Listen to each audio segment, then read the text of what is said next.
What's going on, everyone? It's your boy Ethan. Hope you're having a great day. This video is going to be a fun one. Still in Aruba playing some cash games. First, I'm going to check out the cash games here. It's just downstairs below my room, and I'm really excited to just hop in there because one, there's a bunch of tourists and everyone's just having a good time with drinks flowing. And two, that whole environment seems like a blast. So I feel like if you're in Aruba and you're playing poker, the whole point is to just enjoy yourself and have a good time. So it might be a little bit of a different session with a lot more banter, fun, and I don't know, maybe splashing around a little bit more. We'll see. But I'm looking forward to this session, and big thank you to FiveCBD for sponsoring this video. You'll hear more from them later on, but right now, let's get downstairs and pop into some cash games. Looking forward to get this one started, and let's get the cards in the air. Let's get some gamble on. Have a good time. Let's fire away at the cash games here. We're playing 2-5 with a $1,000 max. One of the first hands, picking up Queen 10 of hearts in the cutoff.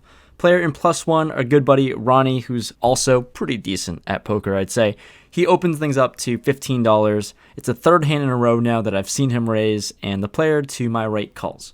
Here, I prefer to raise because that's a lot more fun than just calling, right? So I put in a 3-bet to $60, folds around to the big blind player who decides to go all in for $35 total. So they're all in, and Ronnie calls 60, player to my right folds, so we're going to a main pot and side pot 3 ways.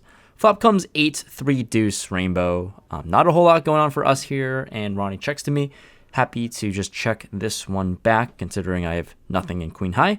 The turn comes a 10, so nice. Stumbled into top pair now. He bets out $90 at this point, and here I'm happy to call with top pair, obviously. Raising seems a little bit of an overplay, and, you know, folding silly. Call the $90, and we're seeing a river, which is the queen of spades. He now decides to check, and although Jack-9 does get there for a straight, I go for a bet and a big one at that. It's sizing up to $250. Pretty large, and honestly, not sure what I'm repping, not sure what can call that's worse, like maybe a stubborn 10. Ace-10, King-10, hands that we were losing to before, but he thinks about it for a while, and, you know, after a long time, he ends up folding. The big blind shows pocket kings, so runner suck out for the main pot. I win both the side and main, and nice to start off the session with a good one. In the next hand, with queen 9 of diamonds in the big blind, the player to my left under the gun opens it up to $20. We get some action on this table, +1, hijack, and small blind calls, so for only $15 more, you know, seems like I'm going to be in here. Let's battle it out multi-way. Flop comes 8-5-6 rainbow.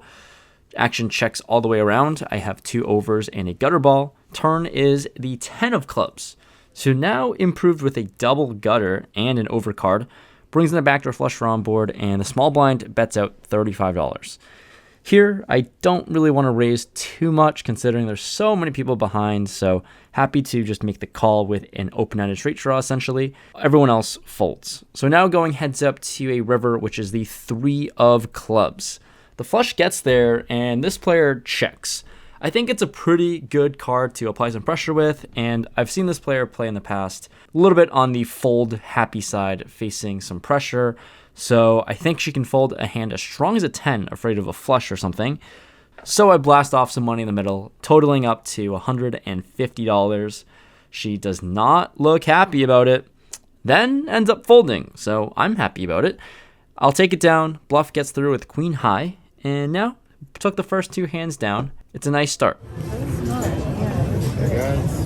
If you're an OG vlog watcher, you'll know that in the past videos, I used to talk a ton about how I get super nervous, jittery, and anxious before starting a poker session. Just the journey of walking to the casino and into the poker room, I just got a sensory overload filled with excitement with the flashing lights and the ability to play cards and be able to have fun in the casino. And I'm sure I'm not the only one facing this issue, so big thank you to FiveCBD that's helped me a ton with calming my nerves with their gummies and tincture products that they offer. I love taking 5CBD before starting a poker session to just kind of relax and calm my nerves. It's nice to not have my mind racing about being excited before playing cards. 5CBD is 100% natural, made in the USA, and have a guaranteed 5-to-1 ratio of CBD to minor hemp compounds. With their products specifically, like these gummies and tinctures, they've really helped me focus in when I'm playing poker or just relax and sleep better when I'm on a flight. I'm excited to share this with you guys because with my personal link, you're able to get some free products and try out these samples yourselves. So check the link in the description below. From that, you'll be able to browse and shop leisurely at the site and only pay shipping, which is just risk-free. So thank you to 5CBD for sponsoring this video. Let's get back to the hands. Queen 10 seems to be a fun hand to play. This time we're offsuit in early position. I raise it up to $25 and get the button to call and big blind to call. Big blind is our buddy Ronnie that we've battled out with in the past. We're going 3 ways to a flop of ace 9 8 all hearts. Action checks to me and I'm just happy to check this one and the button checks back. We get to see a free turn which comes a jack. Bink, love that. And when the big blind checks to me, obviously happy to bet with hitting our gutter ball. I bet out pot. It's $75 and the button folds, but the big blind decides to come along. Ronnie's in here, so let's see another river card. River is a jack. He checks for a third time, and here, given how the hand's played out, I'm confident my hand is good here, and I think I want to bet big. I would do this with a lot of bluffs as well, so I decided on overbet to $300. Ronnie here, obviously, is a pretty solid player and can probably snuff out this ridiculously large bet and potentially just bluff catch with an ace, or somehow, if he has a jack, then he's definitely in here as well. But he thinks about it for a long time, and looks like we put our buddy in quite the blender.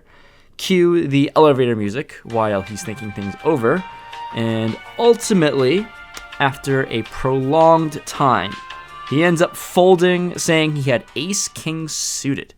Such a good hand that I almost don't believe him, but gotta give him credit. He makes a good laydown and lose a ton of value with a straight. Things get a little bit more fun when we're on the button and straddle to $10. There is a small blind and big blind call for 10. I have ace 8 of spades, and when action's onto me, I put in a raise in position to $50, which only entices the small blind to call.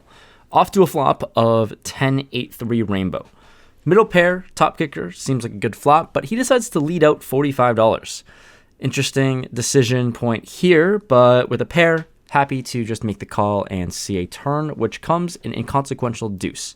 He decides to check now, and I'm confused as to what's going on, but with second pair, betting for value seems a little too thin, so I check back. River now comes the king of clubs, and he insta-bets $100, which this $100, by the way, is more than half of his stack, and all right, man. I don't really see this as a bluff, although his action really looked like he wanted to look like a bluff. I don't know what's going on. I don't think this player is going to bluff off half of his stack, his $300 buy-in at 2-5 in this manner specifically. So I just fold. Not sure what's going on, but I have definitely stronger hands to bluff catch with, better than 8. Whatever you had, nice hand, sir. I won't pay you off this time. Moving on to a pretty looking hand, ace-king offsuit in the cutoff. There is an ungunned straddle on and the low jack open to $30. Action onto me, happy to put more money in the middle, and I decide to 3-bet. 3-bet to $125. Action folds around to this player who makes the call with only about $180 behind. So not much left to play for, but when the flop comes 10-7-9 rainbow, gross. We completely whiff, and this board sucks for me. He checks it over to me, and I don't think I want to bluff with ace-king, or yeah, that's pretty much it. Not bluffing with ace-king. I check it back and see a free turn, which is a 6. Once again, action's going to go check, check on this card, and the river is a 3 inconsequential card, and now he bets out $90. I don't think this makes a whole lot of sense to just check all of his stronger one-pair holdings, like overpairs and such. So I just don't believe him. I have ace-king high. I say screw it because, folding is boring. I make the call, and he shows us ace-king as well, so chop chop. Quite the anticlimactic result after a lot of action pre-flop, but happy to get half of our money back at least. I pick up ace-king offsuit once again in the hijack. The player on my right opens it up to $20. Seems like I am only 3-betting him, since we're always getting involved. I put in a raise to 60, and our buddy Ronnie calls, going heads up to a flop of King 6-4, all hearts. He checks it over to me, and definitely happy to put in a small bet with top. There are 3 hearts out there, so gotta be a little cautious. I bet out $30, and for 30, he decides on a call. The turn is the 5 of hearts. That is not going to be a good one. Just going to give up now with 4 to a flush out there. Action goes check, check. The river is a 6. Board is paired. He bets out $75, and there is not much to do here. I let top pair, top kicker go, and he later tells me that he had pocket queens with the queen of hearts. So 2 really big hands colliding, and I guess I'm just happy I didn't lose more in this final. What the fuck was that? Oh, you're gonna see it. No, I don't. The following hand with ace-7 of clubs. We're under the gun with a $10 button straddle on board. Action onto me. I open things up to $40. The player to my left and button straddler calls. So 3 ways out of position. The flop comes King 7-5, 2 spades, and a club. Middle pair is pretty nice, but multi-way, and it's also nice to have backdoor clubs to fall back on. I'm going to start off with a check. Both players check back. The turn is the 3 of spades, and for the same reasons why I checked flop, I'm going to check on this turn as well, and onto this button player who bets out $40. Well, this $40 bet, I'm not folding, second pair and the best kicker out there, so I go for a call, other player folds, and the river comes a 10. The card over my pair isn't amazing, so I check. She checks it back, I show a 7, and she has queen 10 offsuit with the queen of spades, and a pair of 10s is going to win this one. So sliding back down a little bit after a decent start. All right, this hand is going to be fun. Last hand of the night, I straddle to $20 from +1. I just learned out here that you can straddle from anywhere, and you can straddle from $10 up to $20, which is really cool. So let's just try it out.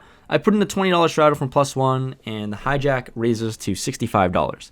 Action folds to me, and I pick up ace-8 of diamonds, so this is going to be pretty good. I make the call with a very playable hand. We're off to a flop of King, King, Jack to diamonds. Let's go. Got the nut flush draw, but the board is paired. I'm going to start off with a check. She bets out $50 after thinking it for a long time, and looks like she had some sort of timing tell, has something good enough to think a lot about. I make the call and see the 10 of diamonds on the turn. Wow. Bink, we get there, also have the opportunity of a royal draw as well. I check it over to her as there are a lot of full house combos on board. She checks back.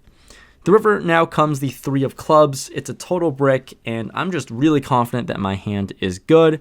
So I'm going to size up here, expecting her to have a king a lot of the time. I bet larger to a tune of $150. She calls rather quickly, and I show my hand and scoop. Last hand of the night, found a way to scoop back into profit, and I'm happy with how this one happened. Nice little $20 straddle, just silly how the variance hit me right when I needed it most. It's always nice to eke out a profit, a win, no matter how big or small it is. Session was not as smooth, just up and down, and obviously wasn't playing like my A game or whatever, but this was an interesting one. First time playing a cash session here in Aruba. It's a lot of fun, and I'm gonna try to mix in a little bit more by the end of my trip, so hopefully you'll see some more cash games here. It's a lot of fun. Only thing about here is that unfortunately with COVID, they close at 2 a.m. So you can play a lot of poker at night, spend the entire day at the beach, chilling, just doing activities, riding jet skis, ATV tours, whatever, then come back, spend the night playing poker. I mean, it's a pretty cool and dream setup. So we were in the game for $1,300, out of it for $1,320. Haha, $20 profit. I'll take it in a couple hours of playing, just a good time. And hopefully you enjoyed the video, hopefully you like the action, and I will see you guys in the next one here on this trip. Just loving my time in Aruba right now. See you guys next time. Thanks for watching. Peace.